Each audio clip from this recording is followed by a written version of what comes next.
अब आपने जो ये आइसोकॉस्ट और पॉइंट कॉर्नर से सवाल किए थे, इन्हीं एक्सरसाइज में कुछ सवाल ऐसे, इसी एक्सरसाइज में कुछ सवाल ऐसे भी रह जाते हैं जो कि सॉल्व नहीं हो पाते, जिनमें हम या तो इनफाइनाइट नंबर सॉल्यूशन आते हैं, फिर अनबाउंडेड सॉल्यूशन आते हैं, फिर नॉट फीजिबल सॉल्यूशन आता है। तो हम देखते हैं कि नॉट फीजिबल सॉल्यूशन क्या होता है, अनबाउंडेड सॉल्यूशन क्या होता है, तो हम सब देखते हैं। देखिए, एक क्वेश्चन नंबर 5 है जो 2011 में आया हुआ सवाल है, उसको करते हैं। तो हम करते हैं नॉट फीजिबल सॉल्यूशन वाले सवाल। ठीक है, मैंने क्वेश्चन नंबर 5 को यहाँ पर उतार लिया है। तो सबसे पहले क्या करेंगे हम, जो हमारे सब्जेक्ट टू कंस्टेंट है ना, सब्जेक्ट टू कंस्टेंट, ठीक, यानी कि x1, यहाँ पे ये इधर माइनस है, इधर माइनस है, तो कभी भी इधर माइनस नहीं छोड़ना है। इधर माइनस को ख़त्म करने के लिए जो ना हम इधर माइनस से गुणा कर लेंगे, माइनस से गुणा करेंगे तो -x1 x2, और साइन भी चेंज हो जाएगा, साथ ही साथ साइन भी चेंज हो जाएगा और इधर हो जाएगा +1।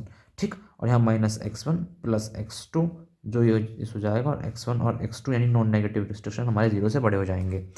तो फिर हम क्या करेंगे, अब हम इनको इक्वेशन को इक्वल कर लेंगे। x1 + x2 बराबर 0, इक्वेशन 1, -x1 + x2 बराबर 0, जो कि 2 के बराबर 2 हो जाएगी, और x1 और x2 0 से बड़े हैं ही, सॉरी ये तो ये नहीं लिखेंगे इसमें हम। ठीक, तो फर्स्ट फ्रॉम फर्स्ट, देखिए अब x1 बराबर अगर 0 रखते हैं, पुट x1 बराबर 0, तो x2 का मान कितना हो जाएगा, सॉरी यहाँ पे 1 है, ये यहाँ पे 1 है, x2 का मान कितना हो जाएगा, x2 का मान हो जाएगा 1, और x2 बराबर अगर हम 0 कहेंगे तो x1 का मान क्या हो जाएगा, -1। ठीक, और फ्रॉम टू -x1 + x2 बराबर 0, यदि हम पुट करेंगे x1 की वैल्यू 0 तो x2 की वैल्यू 0, और x2 बराबर 0 पुट करेंगे तो x1 का मान हो जाएगा 0 ही हो जाएगा यहाँ पे। अब हम इसका ग्राफ बनाते हैं। देखिए अब कैसे ग्राफ बनाते हैं हम इसका। अब आप यहाँ पे देखिए, जो फ्रॉम इक्वेशन 2 से आए थे, x1 और x2 दोनों के मान 0 0 आए हैं। ठीक, और फ्रॉम 1 से जो आए हैं वो x1 का मान -1 और x2 का मान 1 आया है। तो ग्राफ में मैंने ये x1 लाइन और ये हमारी x2 लाइन हो गई। तो देखो, फ्रॉम फर्स्ट से आ गया x1 की मान, जो x1 का मान है वो -1 है। ठीक, तो सॉरी ठीक ठीक मैं ज़्यादा ही बोल रहा हूँ कुछ, और x2 का मान जो है वो 1 है। तो ये जो यहाँ लाइन खिंचाएगी वो लाइन खिंचाएगी इस साइड। देखिए आप, ये वाली लाइन खिंचाएगी, क्योंकि यहाँ x1 का मान -1 है, और जो फ्रॉम इक्वेशन 2 से आया है x1 बराबर 0, y बराबर x2 बराबर 0, तो जहाँ दोनों 0 0 है यानी 0,0 पॉइंट है ना, तो उसकी लाइन होगी ये वाली, ये 0,0 वाली लाइन। सॉरी ये दोनों मतलब अलग अलग हैं, ये ऐसा है, मतलब इक्वल होंगी, पैरेलल होंगी एक दूसरे के, ये दो मिल गई ना यहाँ पे, ये गलती से। तो देखिए आप, जो इक्वेशन 1 है उसमें जो चिन्ह बनेगा उसकी वजह से देखिए बाहर की ओर है ना, वो बाहर की ओर है ये वाला, देखिए आप यहाँ पे ये, और जो इक्वेशन फर्स्ट है उससे अंदर की ओर रहेगा ये इस साइड। तो कभी भी जो ना ये आपस में कभी मिलेंगे ही नहीं, ये जो ना दूर दूर रहेंगे, यानी ये ऊपर ऊपर बनेगा ऐसे ग्राफ, ये ऐसे ऊपर, और ये रहेगा नीचे की ओर ग्राफ। तो ये होगा not feasible, not feasible solution. इसी तरह से एक एग्जांपल है, एग्जांपल नंबर 6। देखिए आप इसको, ये कंस्टेंट हो गए इसके, ये होगी ऑब्जेक्ट फंक्शन। देखिए यहाँ पे हम इसको सॉल्व करेंगे जब इक्वेशन को, तो एक मतलब ग्राफ यहाँ पे बन जाएगा ये वाला यहाँ पे, और एक इक्वेशन से जो ना बाहर बनेगा इस वाली इक्वेशन से, जो ये वाली इक्वेशन है दूसरी, दूसरे कंस्टेंट है, तो ये बाहर बन जाएगा, जो जो कि हमारा जो नॉट फीजिबल सॉल्यूशन हो जाएगा। भले ही ये हमारा बाउंडेड है, लेकिन जब जब तीनों जो लाइन है, तीनों इक्वेशन की जो लाइन है, वो जब हमारा कोई सॉल्यूशन बनाएंगे, यानी तीनों कोई बाउंडेड एरिया बनाएंगे, तभी हम कहेंगे कि हाँ, जब हम उसके पॉइंट आउट निकाल सकते हैं। अगर यदि नहीं है तो जो ना, अगर एक भी बाहर है तो अनबाउंडेड हो, उसकी वजह सॉरी नॉट फीजिबल सॉल्यूशन हो जाएगा। ठीक, तो ये क्वेश्चन नंबर 5 और एग्जाम्पल 6 तो हो गए नॉट फीजिबल सॉल्यूशन के लिए। अब मैं आपको बताता हूँ अनबाउंडेड सॉल्यूशन किस किस तरह से होते हैं। तो देखिए अब ये है अनबाउंडेड सॉल्यूशन, जहाँ अनबाउंडेड सॉल्यूशन आने वाला है। तो इसके लिए एग्जांपल नंबर 7 और क्वेश्चन नंबर 7 मैंने चॉइस किए हैं, तो ये दोनों अच्छे एग्जांपल हैं। क्वेश्चन नंबर 16 भी आप कर सकते हैं इसमें। पहले हम क्वेश्चन नंबर 7 से समझेंगे। तो क्वेश्चन नंबर 7 की मैक्सिमम जेड बराबर दे वैल्यू दे रखी है, और सब्जेक्ट टू कंस्टेंट दे रखे हैं हमारे ये, ठीक, और ये। तो इसके लिए हम क्या करेंगे, सबसे पहले जो कंस्टेंट इक्वेशन है वहाँ उनको इक्वल लिख लेंगे। तो x1 माइनस x2 बराबर 0, इक्वेशन नंबर 1। और यहाँ पे 0.5 x1 प्लस x2 बराबर हो जाएगा 1। इससे इक्वेशन नंबर 2 दे देंगे। ठीक, फ्रॉम फर्स्ट अगर x1 बराबर 0 करेंगे सो x2 बराबर क्या हो जाएगा 0। अगर x2 बराबर 0 करेंगे सो x1 बराबर क्या हो जाएगा 0। ठीक, अब फ्रॉम इक्वेशन नंबर 2 से देखिए आप, x1 बराबर 0, अगर x1 बराबर हम 0 करते हैं तो x2 का मान हो जाएगा 1। सो और यदि x2 बराबर 0 करते हैं, ठीक, तो x1 का मान हो जाएगा 1/0.5 माइनस में, यानी कि माइनस में पॉइंट हटाओगे तो ऊपर 0 बढ़ा दोगे, यानी 10/5 यानी कि -2। ठीक, इसके लिए अब हम ग्राफ खींचते हैं। तो देखिए ऑलरेडी खींचा हुआ है ग्राफ मैंने इसका, आप यहाँ देखिए।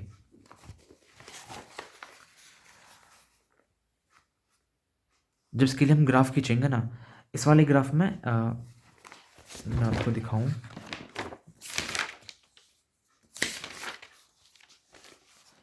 एक तो वैल्यू ये होगी 0 0 लाइन जो कि इक्वेशन नंबर 1 से आएगी हमारी, 1 से ये होगी हमारी 0 0 वाली लाइन, ये वाली।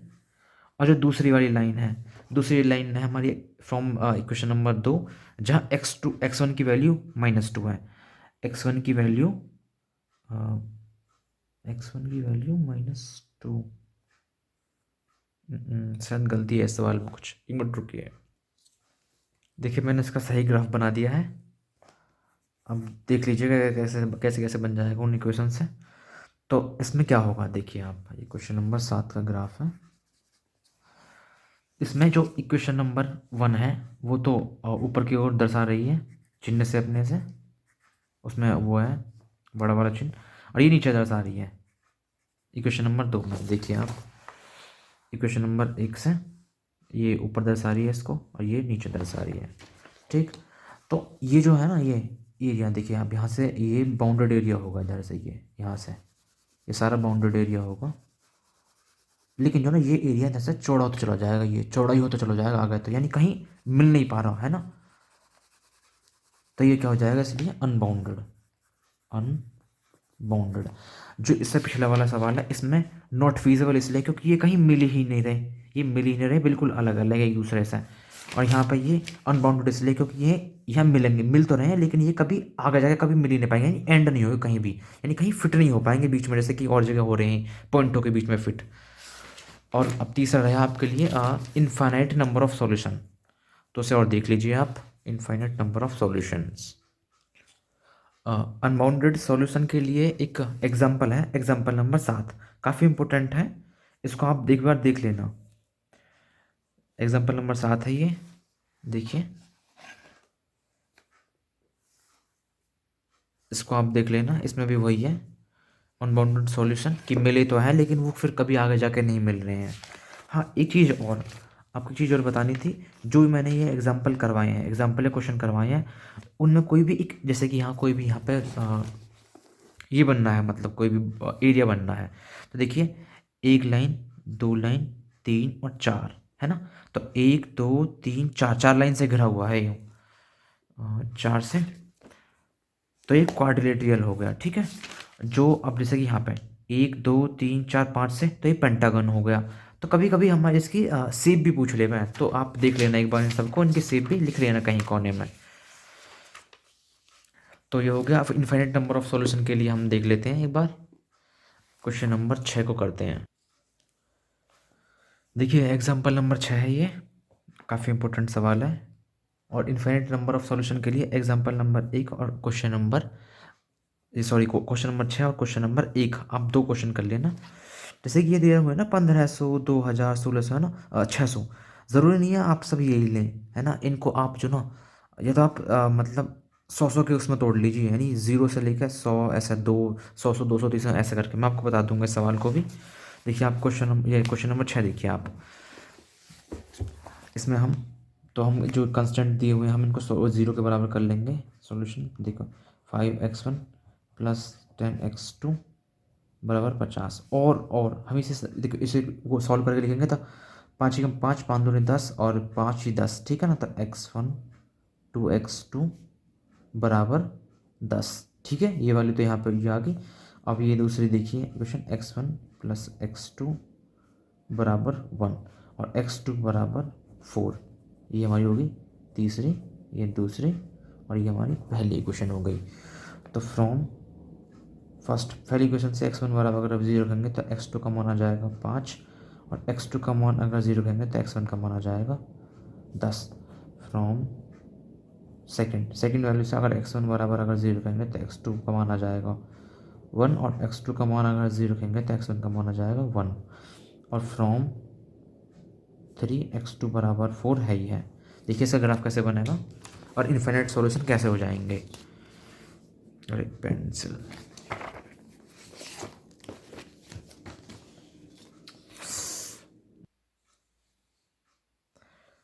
तो आप देखिए फ्रॉम 1 से x2 की जगह 5 है, ठीक है। x2 की 5 है और x1 का मान 10 है। तो देखिए यहाँ से ग्राफ ये हमारा हो जाएगा यहाँ से, क्योंकि इक्वेशन नंबर 1 से इक्वेशन नंबर 2 से 1 1,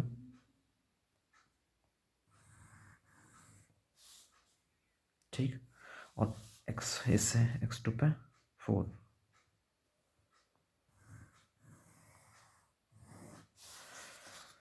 ये हमारे हो गया सेकेंड इक्वेशन से, और ये हमारा थर्ड इक्वेशन से। जो फर्स्ट का ग्राफ बनेगा वो रहेगा अंदर की ओर,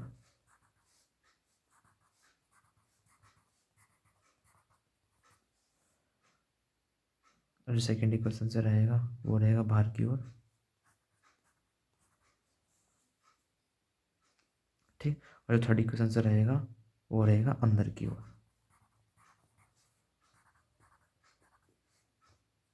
यहाँ से अंदर की ओर। देखिए आप ये ग्राफ, और ये भी, ये वाला बीच का ग्राफ भी हो गया इसका, यानी यहाँ से लेके ये टोटल ये वाला ग्राफ यहाँ से ये, और ये वाला भी। इसलिए जो है ना इनफाइनाइट नंबर सॉल्यूशन होंगे इसमें, जो ना बहुत सारे पॉइंट बनेंगे और हम एग्जैक्ट पॉइंट बता ही नहीं पाएंगे इसमें। तो देखिए बस यही मतलब रह जाएगा। और क्वेश्चन नंबर एक भी ऐसा ही है, उसे भी आप ट्राई करके देखना, और ना हो तो फिर मैं बता ही दूंगा। अब मैं आपको सिलिकॉन सरप्लस वेरिएबल और फिर बेसिक सॉल्यूशन और फिर बेसिक फिजिबल सॉल्यूशन और ये एरर ट्रायल मेथड बस समझा दूंगा, फिर ये चैप्टर ख़त्म हो जाएगा आपका। इसके बाद हम ट्रांसपोर्टेशन प्रॉब्लम चैप्टर करेंगे। सो धन्यवाद।